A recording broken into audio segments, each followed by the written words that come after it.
সুপ্রিয় শিক্ষার্থী বন্ধুরা, তোমরা যারা ক্লাস 10-এর সেকেন্ড ইউনিট টেস্টে পরীক্ষা দেবে বাংলা বিষয়ে, দেখো এই মুহূর্তে সেকেন্ড ইউনিট টেস্টের পরীক্ষার প্রশ্নপত্র তোমাদের সামনে। দেখো অনস্ক্রিন তোমরা দেখতে পাচ্ছ, সঠিক উত্তরটি নির্বাচন করো। তোমাদের 8টি কিন্তু প্রশ্ন এরকম থাকবে, 40 নম্বরের পরীক্ষা। তো একে একে আমরা দেখে নেবো, এই প্রশ্নগুলো তোমরা প্র্যাকটিস করে যেতে পারো। প্রথম দেখো, বিরাগী ঝোলার ভিতরে যে বইটি ছিল সেটি কি বই? তো অবশ্যই গীতা। তো তোমরা অপশানগুলো তোমরা নিজেরা উত্তর কিন্তু করে নেবে। অনস্ক্রিন তোমরা দেখতে পাচ্ছ একের দাগে তোমাদের 8টি থাকবে।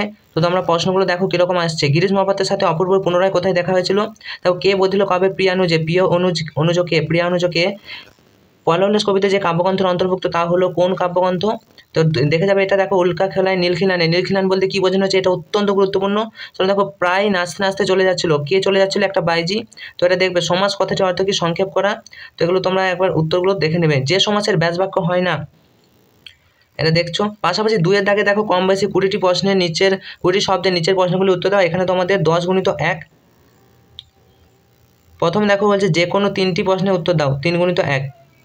2-এর দাগের 1 প্রথমে, গিরিশ মহাপাত্রের ট্যাকে ও পকেটে কী ছিল? এটা তোমরা দেখবে। তো গল্প শুনে খুব গম্ভীর হয়ে গেলেন হরিদা। হরিদার গম্ভীর হয়ে যাওয়ার কারণ কি?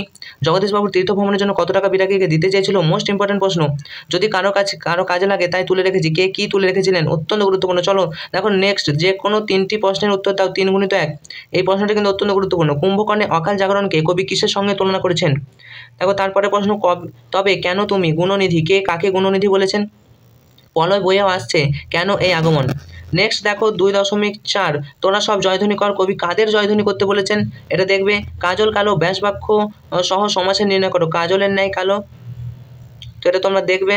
সন্ধি সমাসের পার্থক্য, এটাও কিন্তু অত্যন্ত গুরুত্বপূর্ণ। দ্বন্দ্ব সমাসের মূল বৈশিষ্ট্য কি? ব্যাস বাক্য সহ একটি ব্যতিহার বহুব্রীহি সমাসের উদাহরণ দাও। তারপরে দেখো কোন তৎপুরুষ সমাসে পূর্বপদের সম্বন্ধবাচক বিভক্তি লোপ পায়।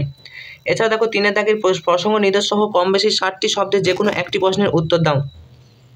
বাবুটির স্বাস্থ্য কাছে কিন্তু শখ 16 আনায় বোঝা আছে, বাবুটিকে তার সাজসজ্জার পরিচয় দাও। তো গিরিশ মহাপাত্রের যে সাজসজ্জা সেটা কিন্তু তোমরা দেখে যাবে, এটা ঘুরিয়ে কিন্তু দিতে পারে। যাবই তো, না গিয়ে উপায় কি? কোথায় যাওয়ার কথা বলা হয়েছে, না গিয়ে উপায় নেই কেন? এটা দেখছো। পাশাপাশি দেখো কম বেশি 150টি শব্দে যে কোনো একটি প্রশ্ন উত্তর দাও। 4 দাগের প্রশ্ন, 5 × 1। দেখো হাই বিধি বাম মমপতি, বক্তাকে তিনি এমন কথা বলেছেন কেন? 2 দেখো কাল ভয়ঙ্করে বেশে এবার ওই আসে সুন্দর, কাল ভয়ঙ্করকে তার ভয়ঙ্কর রূপের বর্ণনা দাও, তাকে সুন্দর বলা হয়েছে কেন তা ব্যাখ্যা করো। এরপর দেখো 5-এর দাগ, কম বেশি 125টি শব্দে যে কোনো একটি প্রশ্নের উত্তর দাও। দেখো আমার রাজ্য নেই, তাই আমার কাছে রাজনীতিও নেই, আছে শুধু প্রতিহিংসা, কে কাকে কথা বলেছে? এই উক্তিটি বক্তার কোন মানসিকতার পরিচয় পাওয়া যায়? 5.2 দেখো কিন্তু ভদ্রতার অযোগ্য তোমরা, কাকে উদ্দেশ্য করে কথাটি বলা হয়েছে? একথা বলার কারণ কি? 6-এর দাগ দেখো 150টি শব্দে যে কোনো একটি প্রশ্নের উত্তর দাও। এটা কোনি থেকে।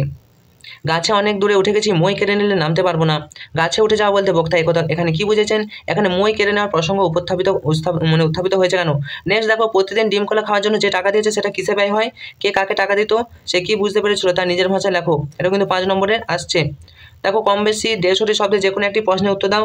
মোবাইল ফোনে সেলফি তুলতে গিয়ে জীবন বিপন্ন হওয়া একটি প্রতিবেদন রিপোর্ট রচনা করতে বলছে, আর প্লাস্টিক বর্জন বিষয়ে একটি প্রতিবেদন রচনা। এছাড়াও পাশাপাশি তোমরা বৃক্ষরোপণ করতে পারো। তো এটা ছিল একটা প্রশ্নপত্র। এই প্রশ্নপত্রটা তোমরা বুঝলে এরকম টাইপের কিন্তু আসবে কোশ্চেন। তো প্রতিবেদন তোমাদের আসছে, সেকেন্ড সামেটিভে প্রতিবেদন আসবে।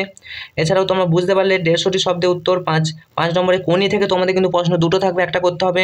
তো এরকমভাবে কিন্তু প্রশ্নটা আসবে। আরেকবার প্রশ্নটা দেখে নাও। আর ভিডিওটা ভালো লাগলে অবশ্যই লাইক করো। প্রতি মুহূর্তের আমরা প্রশ্ন পেলে তোমাদেরকে জানিয়ে দেবো। আজকের মতো ভিডিওটা এখানে শেষ করছি। তোমার বন্ধু বান্ধব আত্মীয় স্বজন সবার সঙ্গে কিন্তু এই ভিডিওটা তোমরা শেয়ার করে দিও যারা ক্লাস 10-এ পড়ে। আজকের মতো ভিডিওটা এখানে শেষ করলাম। Enjoy exam, all the best.